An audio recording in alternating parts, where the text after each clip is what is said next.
Hello, my name is Dylan Yamada-Rice. I'm one of the co-founders of Extraordinary Stories and also an associate professor in immersive storytelling at the University of Plymouth.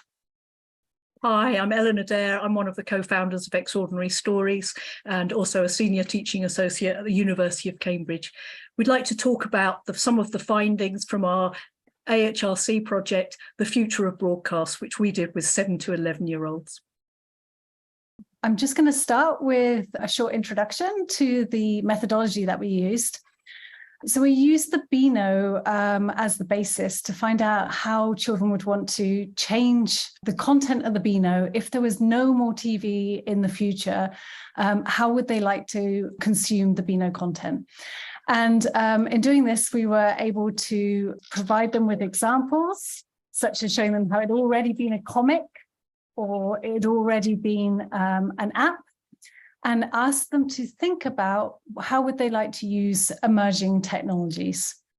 The children that we worked with were all under 11 years old, but most of them had not used emerging technologies before. So we were really interested in creating a methodology that would allow them to explore this research question whilst also learning or exploring emerging technologies at the same time.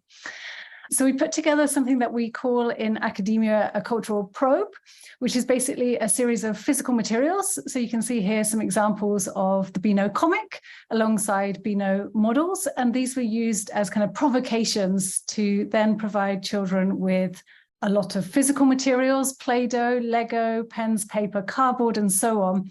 And we asked them to begin to create Beano characters or Beano buildings that they thought would exist in the future versions of the Beano. So you can see here one child making Nasha the dog out of Play-Doh. And then we set about using a photogrammetry app to simply turn those models into 3D assets that we could then use later. As you can see, children loved using the Play-Doh and the physical materials, but they also really liked seeing how we then converted them into a 3D asset. We did exactly the same thing with building a future version of Beano Town. And here we had cardboard boxes, which we asked them to turn into buildings for Beano Town. And we used the same photogrammetry apps as we'd used previously, with the idea that then we would look at whether they were interested in immersion or whether they were interested in interaction or a bit of both. So together we made content, virtual content and augmented reality content using Unity, and also interactive content using Roblox, which of course we know is super popular with children.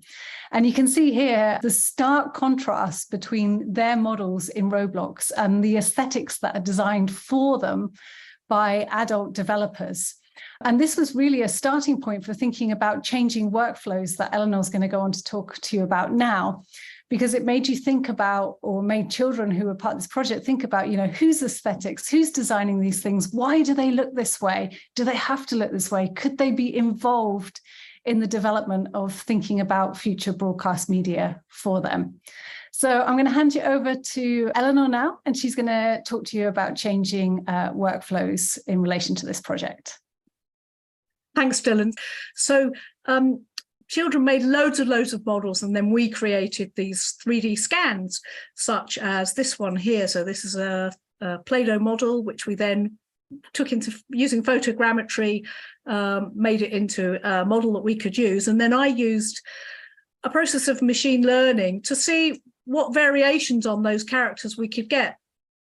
And then we used some of the characters as there's an AR app with one of the children's models that they made.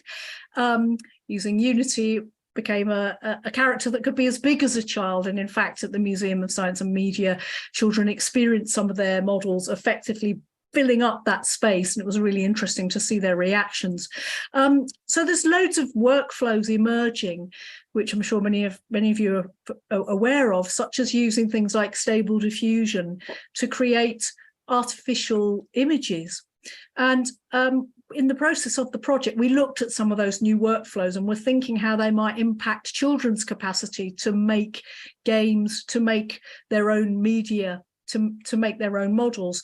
And it is getting easier to do. For example, an app like Monster Mesh, you can do a drawing or take an AI generated image, you draw around it, and it will very quickly generate a mesh for you. It's not a great mesh, but perhaps the technology will improve.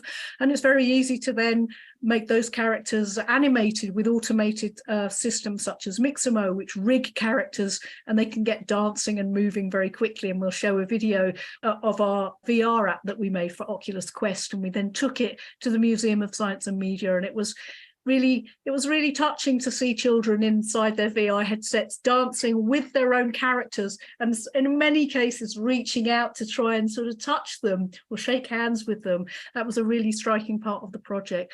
So to cover different types of technologies, we also made apps for Google Cardboard, so something that would work in a £5 headset, but also content that would work in a £400 or £500 headset. And we didn't actually anecdotally observe any difference in the reaction. It seemed that children were really excited by headsets, regardless of the quality of them. So some of the really cheap ones that Dylan found in a supermarket pile seemed to be equally beguiling for children. So there's also loads of ethical implications. Of course, there's implications around the copyright of AI images. There's implications around the future work modalities that children might experience when they're older. Will they have a world of automated animators and automated content creators, or will they be part of that world? Whatever happens, it was really clear that most children were highly engaged with making their own content, with making stuff, whatever was on the table. And towards the end, when we ran out of Play-Doh, they were making things with the packaging and with whatever was lying around. And it was really heartening to see that originality and creativity and capacity to make, regardless of the circumstances. In concluding the project, we looked at the findings and came up with some ideas that we hoped would be helpful to 3 areas: education, research, and broadcasters. In terms of education, key takeaway is to really think about the role of analog materials in relation to kind of digital coding and digital making. A lot of primary education, secondary education at the moment focuses on a split between STEM and sort of fine arts and so on. But with these new technologies that are emerging and new systems of making and creating, we strongly believe that this separation shouldn't exist, and that actually scaffolding one to the other allowed more children to take part and was inclusive of that as well. In terms of research, I think that idea of let's get back to researching with kids rather than looking at big data scraped off the back of apps, and bring them into the conversations, especially in areas like this, which are so exploratory. Let's not make assumptions on their behalf, but let's get back to kind of talking to them and trying to find out the whys about what they're doing in digital spaces. In terms for broadcasters, again, I think it's to think about where children might be within the development of the work that you're making with them.